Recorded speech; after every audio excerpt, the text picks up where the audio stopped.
तो हेलो दोस्तों। और मैं अपने घर में लड़की होकर के मैंने अपनी लाइफ में ऐसा एक बहुत बड़ा काम कर दिया जिसकी वजह से मेरी फैमिली टोटली डिप्रेस्ड। आप लोग शायद कहेंगे कि लड़की होकर के मैं इस लाइन में कैसे आ गई। एक्चुअली आप लोगों ने सुना होगा एक गैम्बलिंग नाम, जो एक समय पे बहुत ही क्रेज़ में था। मैं भी उस क्रेज़ में फंस गई। न जाने कितने लोग उस लाइन में फंसे हुए थे। जाहिर सी बात है, जब हम किसी चीज़ के बारे में शुरू में जानते हैं तो हम हमेशा उसके पीछे दौड़ पड़ते हैं। हमें उसके बारे में पूरी जानकारी भी नहीं होती है, फिर भी हम चल पड़ते हैं। उसी में मैं भी फंस गई और मैंने अपनी लाइफ का सबसे डार्केस्ट टाइम बिताया है उस समय। मुझे नहीं पता कि शायद ही कोई लड़की होगी जो गैम्बलिंग एरिया में फंसी होगी। मैंने आए दिन लड़कों को देखा है, न्यूज़ पर भी देखा है, पर मैंने आज तक कभी किसी लड़की को नहीं देखा। वो मेरी लाइफ का इतना बुरा मोमेंट था, कांट एक्सप्लेन इट। मैं एक्चुअली 2022 में मेरा कंप्लीट हुआ था ग्रेजुएशन।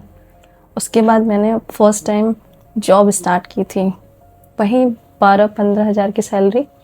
फिर हमारी लाइफ बहुत अच्छे से बीत रही थी, बहुत अच्छे से अपनी लाइफ को चला रहे थे। फिर मुझे गैम्बलिंग के बारे में पता चला। 2022 से मैं गैम्बलिंग के एरिया में घुस गई। मैंने स्टार्टिंग की थी 5,000 रुपये से। 5,000 का बेट लगाना, 1,000 का बेट लगाना, लगाते लगाते लगाते मैंने कब इन 2-3 सालों में अपने 10 से 15 लाख रुपए खर्च कर दिए, मुझे पता भी नहीं चला। क्योंकि कहते हैं ना कि लालच बहुत बुरी बला होती है, लोगों को तबाह कर देती है। मैं भी चली गई, लालच करती गई। पहले गैम्बलिंग वालों का क्या होता है, वो आपकी ना माइंड को ना कन्वर्ट कर लेते हैं, ऐसा स्टक कर देते हैं, ऐसा फंसाते हैं कि आप खुद नहीं समझ पाते हैं कि आप कर क्या रहे हो, कहाँ जा रहे हो, किस लालच में पैसे लगा रहे हो। हम पैसे लगाते हैं कि हम प्रॉफिट बनाएंगे, क्या पता हम जितना कमा रहे हैं हम उसका दुगना कमा लेंगे, पर ऐसा होता है? नहीं होता। उनकी स्ट्रेटजी ऐसी होती है, उनकी बनाई हुई वो सारी गैम्बलिंग का रूल ही ऐसा होता है कि हम नहीं कर पाते। फिर एटलीस्ट हम वहाँ बहुत बुरे फंसते हैं। मैं भी फंस गई। न जाने आप लोग में से कितने सारे लोग फंसे होंगे। ये इतना बुरा मोमेंट होता है, इतना बुरा होता है अपनी लाइफ का कि हम लोग किसी से नहीं बता सकते। बहुत बुरा फंसते हैं। मेरी लाइफ में भी था। मैं खेली, पहले 2 बार 3 बार हम प्रॉफिट करते हैं, फिर हमारे मन में लालच आ जाता है। हम सोचते और प्रॉफिट करेंगे और पैसे कमाएंगे। उन पैसे कमाने के चक्कर में जो हम 5-10 हज़ार प्रॉफिट किए रहते हैं वो तो डूबता ही है। उसको रिकवरी करने के चक्कर में हम लोग सब डुबा देते हैं। मेरी लाइफ का एक्सपीरियंस मैं आपको शेयर करती हूँ, जो मेरी लाइफ का सबसे डार्केस्ट एरिया था, सबसे डार्केस्ट टाइम था। उस टाइम में जो मेरी सैलरी थी वो तो मैंने खर्च की ही इस गैम्बलिंग में। प्लस मेरे जो अच्छे अच्छे दोस्त थे वो सब मुझसे छिन गए। क्यों? गैम्बलिंग के चक्कर में। जहाँ मैंने गैम्बलिंग के सारे पैसे अपने तो मैंने खर्च किए, अपनी मेहनत की कमाई उड़ा दी। वहाँ मैं अपने पापा से कभी कभी पैसे मांग लिया करती थी कि पापा कहते थे जॉब करने के बाद भी तुम्हें पैसे की क्यों ज़रूरत है। मैं कहती थी कि पापा यहाँ काम है, वहाँ काम है। झूठ बहाना करके मैं उनसे भी पैसे लिया करती थी। उसके बाद फिर मेरे जो अच्छे अच्छे दोस्त थे, मैं उन लोगों के साथ भी मैं बहाना करके पैसे मांग लिया करती थी कि मुझे पैसे चाहिए। मैंने अपने दोस्तों से 8 लाख रुपए उधार लिए थे। 8 लाख। 8 लाख समझते हैं एक लड़की के लिए कितनी बड़ी मनी होती है, जो एक 15,000 की नौकरी करी उस लड़की के लिए।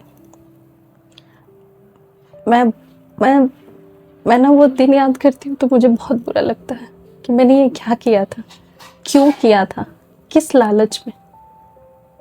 मेरे लिए तो नौकरी ही बेस्ट थी। बस जब मेरे पास सारे पैसे खर्च हो गए, सब डूब गया, ज़ीरो बैलेंस हो गया था, ज़ीरो, तब मैंने अपनी फैमिली से शेयर किया। फर्स्टली पापा से तो उतना ओपनली बोल नहीं पाते हैं, कोई भी नहीं बोल पाता। मैंने अपनी मम्मा को बताया तो मेरी मम्मा ने मुझे समझाया कि बेटा ऐसा है कि जो चला गया तो सो चला गया, उसकी वजह से हम अपनी जान तो नहीं दे सकते, उसे वापस तो नहीं ला सकते। फिर उसके बाद उन्होंने मुझे समझाया ताकि मैं कोई गलत कदम ना उठाऊं, किसी गलत जगह ना जाऊं। फिर उन्होंने मेरे पापा को बोला कि ऐसी सी बात हुई है, लड़की परेशान है, आप उसको डांटिएगा नहीं, बोलिएगा नहीं।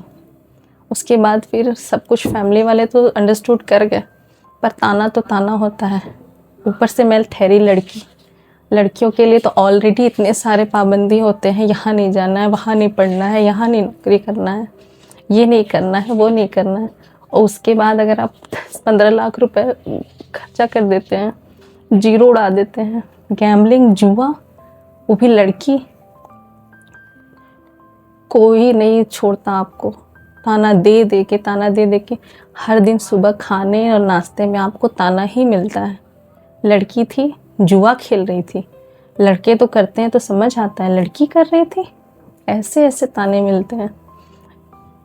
मेरे माइंड में तो आ गया। फ्रेंड्स कहने लगे कि लड़की अपने मन की है, इसकी शादी करा देते हैं, नौकरी छुड़वा देते हैं, जुआ खेलने लगी है, कल को कुछ और करेगी। ऐसे कर कर के बहुत टॉर्चर हुई मैं। वो लाइफ का मेरे सबसे बैड मोमेंट था। मैं बहुत टॉर्चर हुई थी उस समय। फिर उसके बाद मैंने धीरे धीरे खुद को समझाया। मैंने अपने दिल में, मन में एक जिद ठान ली कि मैंने जितने पैसे डुबाए हैं, जिन जिन दोस्तों को मैंने खोया है सिर्फ इस गैम्बलिंग की वजह से, मैं इसकी एक एक चीज़ को पकड़ूंगी। कैसे, क्या कमी थी, क्या गलती थी, क्यों मैंने लालच किया, क्यों मैं इस जगह आकर के फंस गई। और मैं जब उस पैसे से जब आप घर में कुछ एक्स्ट्रा चीज़ें लाते हैं ना, तो मम्मी पापा बहुत खुश होते हैं।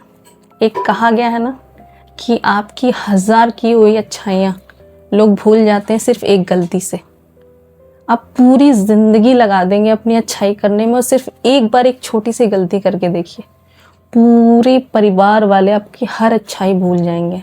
वही मेरे साथ भी हुआ था। पर कोई बात नहीं, आखिरकार पेरेंट्स हैं, गलत ही सही साथ तो दिए, सपोर्ट तो मिला मुझे उनका।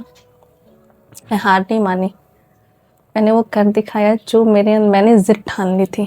50% रिकवरी हो गई है, पर मैंने खुद को प्रॉमिस किया था कि मैं बाकी के भी जितने मैंने अपनी लाइफ में उन 2 सालों के सबसे डार्केस्ट टाइम में मैंने स्पॉइल किया है, डिप्रेशन में रही हूँ, आई कांट एक्सप्लेन। मैं तो उसे सोच करके भी डरती हूँ। मैंने सोचा कि मुझे, पहले मैं सोचती थी कि मैं शेयर करूँ आप लोगों से, पर मैं लड़की हूँ ना, क्या कहेंगे लोग, ये सोच के डर चुप हो जाती थी। पर मैंने सोचा नहीं, क्या पता मेरी जैसी कोई और भी लड़की हो जो डरती हो, क्या पता उसने भी कभी ऐसे फेज़ को सहा हो। तो मैं आप लोग से यही कहना चाहूँगी कि आप लोग प्लीज़ बिना कुछ जाने, बिना कुछ समझे, किसी भी गलत वेव में, किसी भी गलत ऐप पर, कोई भी गैम्बलिंग में ना स्टक हो, ना फंसे तो बेहतर होगा। ये अच्छी से अच्छी लोगों की ज़िंदगी बर्बाद कर देती है। अगर आप इसके बारे में कुछ नहीं जानते तो ना फंसे तो बेहतर है। और मैं भी फंसी थी, लेकिन मैंने बहुत सारे क्रिएटर्स थे, उन लोगों का सुन के, समझ करके, उन लोग के बारे में देख करके, वो लोग कैसे वीडियोस बताते थे, वो लोग का देख करके मैं भी गैम्बलिंग में घुस गई और मैंने अपनी लाइफ बर्बाद कर ली, पूरी तरह से स्पॉइल हो गई। लेकिन मैंने खुद पर रिसर्च किया, मैंने हर चीज़ पर रिसर्च किया, क्या गलती थी, क्या नहीं करना चाहिए था। और वो सब जानने के बाद मैं आज यहाँ पर हूँ कि मैं आज आप लोग के सामने खड़े होकर के अपनी लाइफ का सबसे बेकार एक्सपीरियंस जो था उसको मैं आपसे शेयर भी कर सकती हूँ। और आज मैं इस जगह पर खड़ी हूँ कि मैं आपसे बता सकती हूँ कि मैंने क्या पाया है। तो आप लोग से यही कहना चाहूँगी कि जब तक आप किसी के बारे में अच्छे से ना जाने, किसी भी चीज़ के बारे में, तो आप उसमें हाथ ना लगाएं। और इस दुनिया का सबसे बुरी चीज़ है लालच। लालच ना करे तो बेहतर है। बाकी मैं यही चाहूँगी कि अगर मेरी तरह कोई लड़की भी हो तो वो मुझसे कांटेक्ट कर सकती है। मैं अपने चैनल पे अपना टेलीग्राम लिंक डाल दूँगी, तो प्लीज़ आप मुझसे कांटेक्ट कर सकती हैं। ये मेरी लाइफ का सबसे छोटा एक मैं पार्ट बना रही हूँ। वैसे तो जर्नी बहुत बड़ी है, मैं आगे एक्सपीरियंस अपना और शेयर करूँगी, क्या करती हूँ, कैसे करती हूँ, सब कुछ बताऊँगी।